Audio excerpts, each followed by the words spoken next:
Saya mencoba membedah kitab-kitab, bermajlis dengan para ulama, bermulazamah dengan ulama ahli hadis, dan saya pastikan kepada mereka, akhirnya urutan berikut insyaallah taala urutan yang lebih banyak dipegang oleh para ulama-ulama ahlus sunnah wal jamaah dari hadis-hadis yang sahih bahkan mutawatir. 10 tanda besar kiamat. Yang awal, bumi dibungkus oleh dukhan. Bumi dibungkus oleh dukhan. Gelap bumi ini selama 40 hari 40 malam. Dukhan. Dukhan. Ya. Dukhan.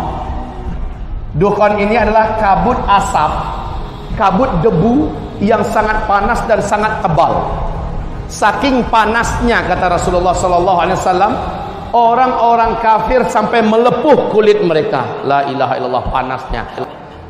Dan dari lubang hidung mereka mengeluarkan asap, dari mulut mereka mengeluarkan asap, dari lubang dubur mereka juga mengeluarkan asap.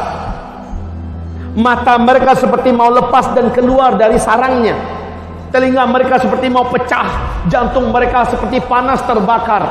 Orang-orang kafir dan orang-orang yang beriman hanya imannya menyimpang. Orang-orang Islam yang hobi buat dosa dan maksiat, kata Rasulullah sallallahu alaihi wasallam, mereka sama tersiksanya seperti orang kafir.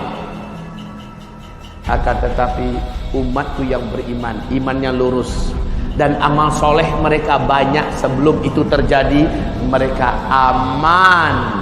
Saat dukhan sudah lenyap, matahari kembali nampak, orang-orang yang beriman dan yang amal solehnya banyak sebelum kejadian itu hanya seperti terserang flu dan demam saja. Kulitnya utuh, tubuhnya utuh, dia sehat, dia selamat, hanya seperti terserang flu dan demam saja. Tapi orang kafir, orang Islam yang hobi berzina sebelum kejadian itu, orang Islam yang hobi minum minuman keras, orang Islam yang hobi menelantarkan salat, orang Islam yang hobi durhaka kepada kedua orang ibu bapaknya, orang Islam yang masih hobi makan riba, orang-orang Islam yang masih banyak berbuat dosa dan maksiat, dia sama tersiksanya seperti orang-orang kafir. La haula wala quwata illa billah. Dukhan ini 40 hari 40 malam. Bumi ini gelap gulita. Kalian tidak mampu membedakan kapan siang, kapan malam.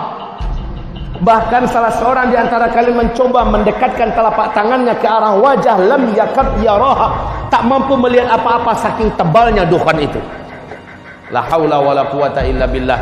Kaum muslimin yang kami muliakan, setelah dukhan hilang, lenyap, apa kejadian? Besok harinya manusia dikejutkan dengan musibah lanjutan. Semua teknologi sudah berhenti. Semua teknologi sudah berakhir. Listrik tidak ada lagi, sinyal sudah hilang, mobil tidak bisa dihidupkan, pesawat tidak bisa dibawa terbang. Semua yang memanjakan manusia dari teknologi dan penemuan-penemuan modern berakhir. La haula wala quwata illa billah. Kenapa? Ada penyebabnya. Teknologi musnah. Iklim udara di dunia menjadi panas. Sementara ketika orang keluar, sudah banyak bangkai-bangkai yang berserakan. Apakah bangkai binatang atau bangkai manusia yang tidak mampu bertahan, meninggal dunia. 40 hari Pak, dibungkus oleh kabut debu yang teramat panas. Maka banyak sekali daun-daun, bunga-bunga segala macamnya, burung-burung yang mati. Setelah itu udara di muka bumi dan iklim udara juga berubah drastis menjadi panas. Air menjadi sulit didapatkan. Air-air menjadi kotor karena debu tadi telah turun dan mengendap kembali di bumi. La haula wala quwata illa billah. Kaum muslimin yang kami muliakan, sejak itu kelaparan mulai melanda di muka bumi. Serentak seluruh dunia mengalami kelaparan. Sepertiga air dari langit Allah tahan. Sepertiga tanam-tanaman di muka bumi Allah biarkan mati. Kekurangan pakan secara global serentak di muka bumi, kekurangan makanan. Tahun esoknya lagi, tahun kedua, 2/3 air dari langit Allah tahan. 2/3 tanam-tanaman dan hewan yang dapat dimakan, hewan ternak yang dapat dimakan di bumi, Allah biarkan mati. 2 kali lipat daripada tahun yang lalu, Pak. Beratnya hidup, kelaparan semakin merajalela di seluruh dunia. Anak-anak kecil banyak bergelimpangan. Orang-orang dewasa juga sudah putus asa. La haula wala quwata illa billah. Saat itulah hadis sahih Imam Bukhari di dalam kitab Al-Adabul Mufrad.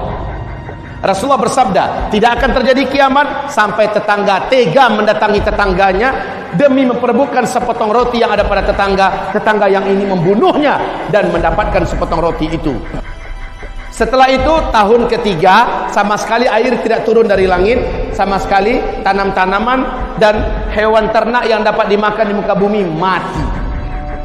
Disitulah sahabat bertanya kepada Rasulullah, ya Rasulullah, bagaimana kami melanjutkan hidup ketika makanan saat itu sudah tidak ada?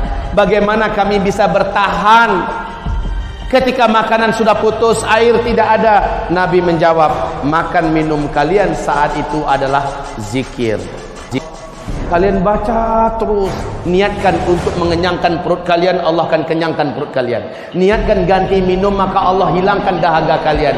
Niatkan untuk menguatkan fisik kalian, Allah kuatkan fisik kalian. Zikir adalah makanan kalian, zikir adalah minuman kalian. Maka Nabi mengatakan sallallahu alaihi wasallam, ala unabbiukum bisyai', idza nazala birajulin minkum karbun aw bala'un min balayad dunya thumma da'a bihi illa furija anhu, qalu bala, qala du'a'u dhinnun.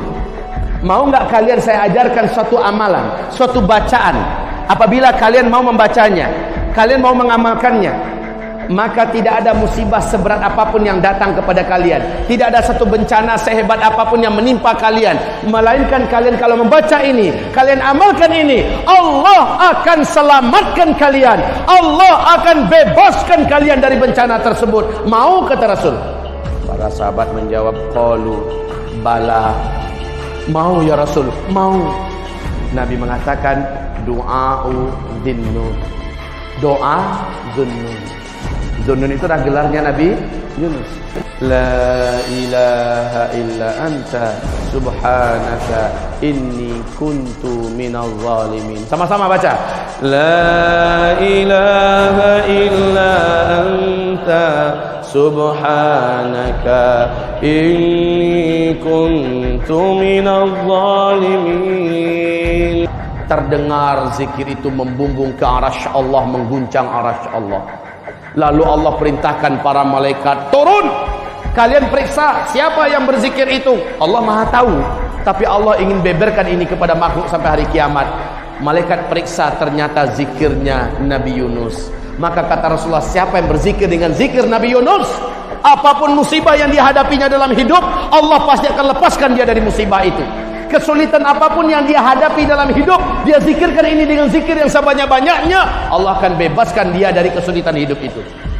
Zikir ini dibaca terus-menerus.